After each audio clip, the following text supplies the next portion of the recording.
আসসালামু আলাইকুম। আশা করি সবাই ভালো আছেন। আজকে আমি আপনাদের সাথে চট্টগ্রামের ঐতিহ্যবাহী মেজবানি মাংসের রেসিপি শেয়ার করব। আর এটা কিন্তু আপনারা বিভিন্ন অনুষ্ঠানে এভাবে তৈরি করে পরিবেশন করলে ইনশাল্লাহ অনেক প্রশংসা পাবেন। আর এটা কিন্তু খেতেও দারুণ লাগে। আর দেখেন এটা কতটা যে সিদ্ধ হয়েছে, আর কালারটাও কিন্তু দারুণ এসেছে। যে কোনো খাবার দিয়ে এটা পরিবেশন করা যায়। আসুন তাহলে ভিডিওটা দেখি।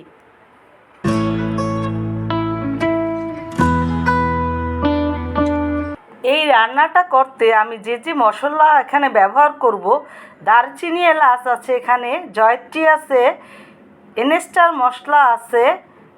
এটা আসলে আপনারা পরিমাণটা একটু ভিডিওটা দেখে বুঝে নেবেন। গোলমরিচ আছে, লবঙ্গ আছে, শাহজিরা আছে, কাবাব চিনি,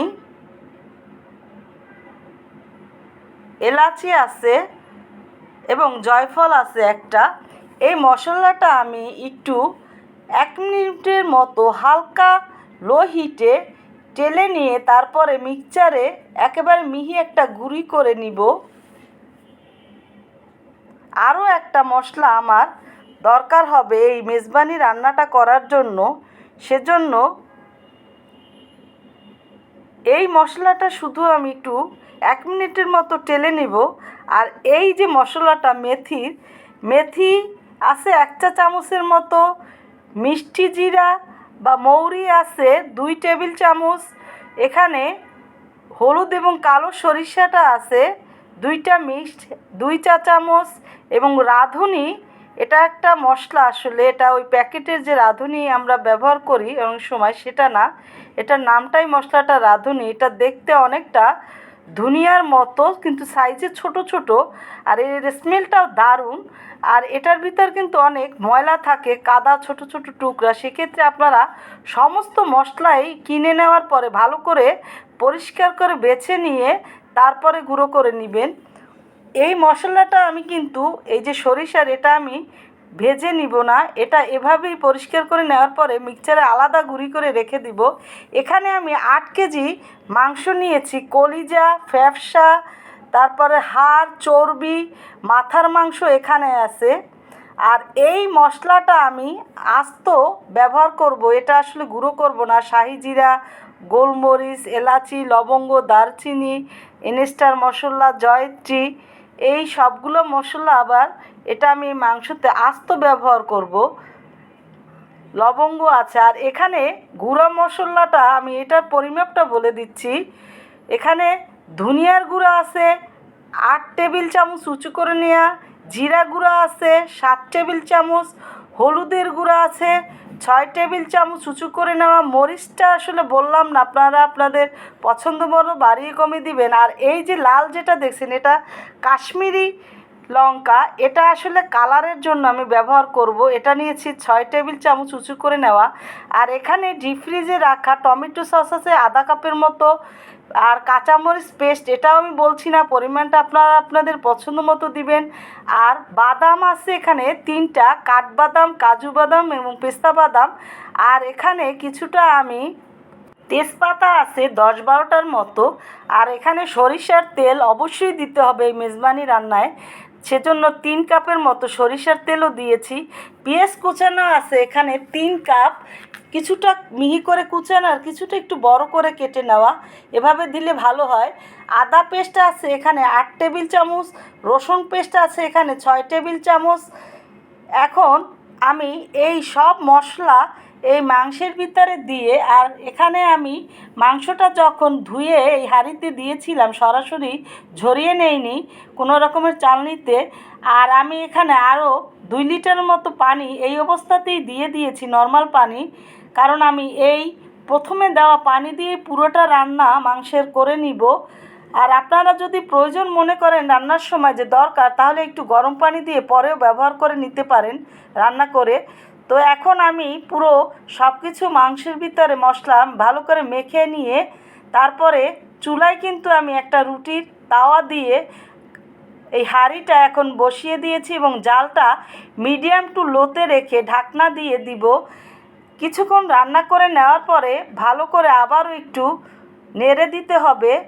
আর এই রান্নাতে অনেক মশলা ব্যবহার করা হয়, আর সেজন্য কিন্তু হাঁড়িতেও লেগে যেতে পারে। আপনারা মাঝে মাঝেই ঢাকনাটা উঠিয়ে নেড়ে নেবেন।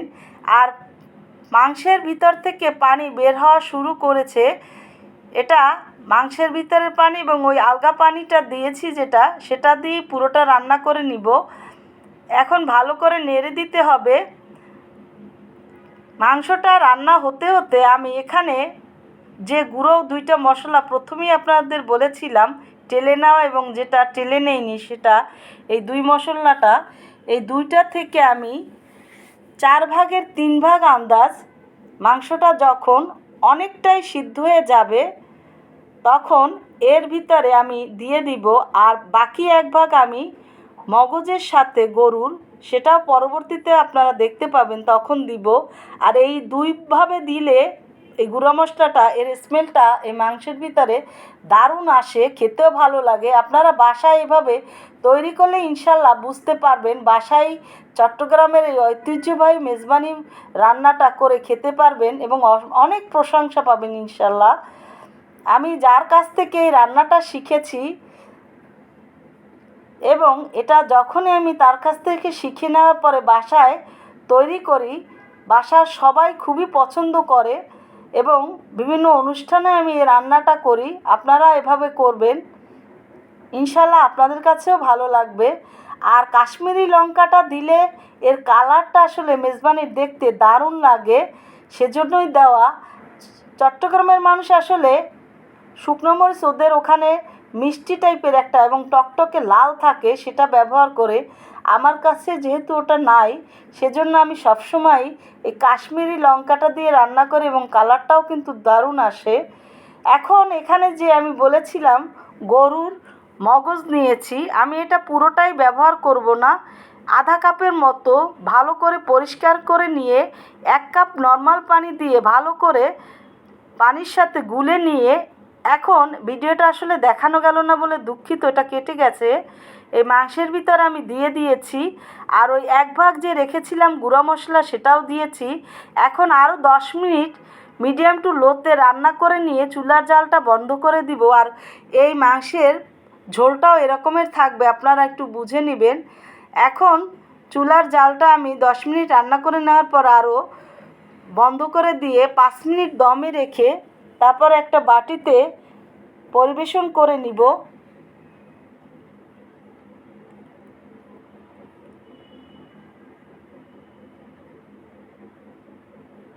আর আপনারা যদি প্রয়োজন মনে করেন বা খেতে পছন্দ করেন, আস্ত কয়েকটা রসুনও দিতে পারেন। আমি আসলে আরও 5-6টা রসুন আস্ত দিয়ে দিয়েছিলাম, সেটাও দেখাতে পারিনি বলে দুঃখিত। তো তৈরি হয়ে গেল আমার চট্টগ্রামের ঐতিহ্যবাহী মেজবানি মাংসের রেসিপি। একটা কথা না বললেই নয়, অনেকেই আসলে আমার ভিডিওটা দেখেন কিন্তু সাবস্ক্রাইব বা লাইক শেয়ার করছে না। প্লিজ আপনারা আমাকে সাপোর্ট করবেন ইনশাল্লাহ সুন্দর ভিডিও পেতে। আল্লাহ হাফেজ।